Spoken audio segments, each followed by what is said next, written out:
99 TV నేను జ్యోతి updates చూద్దాం. విజయనగరం ఉత్సవాల్లో భాగంగా మంత్రి కొండపల్లి శ్రీనివాస్ అఖిల భారత డ్వాక్రా బజార్ను ప్రారంభించారు.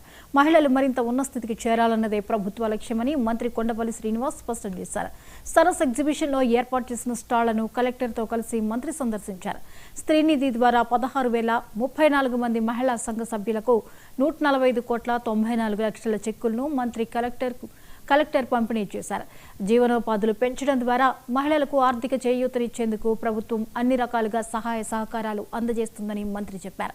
ఈ కార్యక్రమంలో DRDA PD Srinivasarao, APD Savitri, NABARD DDM Nagarjuna, bank ప్రతినిధులు, డిఆర్డీఏ అధికారులు, కూటమి నాయకులు పాల్గొన్నారు.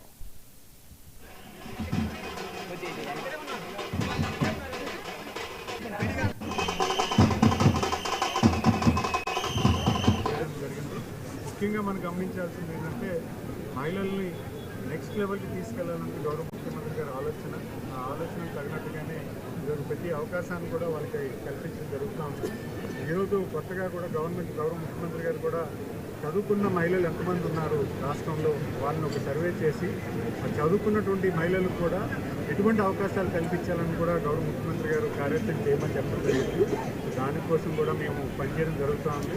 ఎందుకంటే ఈరోజు చాలామంది మహిళలు చదువుకొని ఇంట్లో మ్యారీడ్ అయ్యి ఖాళీగా ఉన్నారు. వాళ్ళకి ఎటువంటి అవకాశాలు కల్పిస్తే బాగుంటుంది, వాళ్ళకి ఆంటర్ప్రినర్షిప్లో కానీ సెల్ఫ్ ఎంప్లాయ్మెంట్లో కానీ లైవ్లీహుడ్స్లో కానీ ఏమైనా కార్యక్రమం చేయొచ్చా, లేకపోతే నైబరింగ్ బిజినెస్ యూనిట్ అని ఒక కాన్సెప్ట్ తీసుకొచ్చి వర్క్ ఫ్రమ్ హోమ్ మహిళలకు ఇస్తే ఎలా ఉంటుందని కూడా గౌరవ ముఖ్యమంత్రి గారు కార్యాచరణ చేయమన్నారు.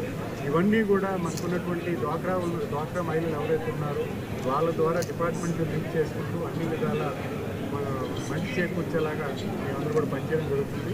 ముఖ్యంగా ఈరోజు ఎవరైతే ఈ సరస్ ఈవెంట్లో పార్టిసిపేట్ చేస్తున్నటువంటి మహిళలందరికీ కూడా ప్రత్యేకించి అభినందనలు తెలియజేస్తున్నారు. ఎందుకంటే ఖచ్చితంగా వాళ్ళు కొంత లర్నింగ్ ఉంటుంది. వాళ్ళు తయారు చేసినటువంటి ప్రోడక్ట్స్ని కూడా పబ్లిక్లోకి తీసుకెళ్ళడానికి కూడా మంచి అవకాశం కిందని భావిస్తూ మరి ఈరోజు వచ్చినటువంటి అందరు పెద్దలందరికీ కూడా పేరున ధన్యవాదాలు తెలియజేస్తూ రానున్న కాలంలో కూడా మనం ఇంకా మరిన్ని ఈ రకమైన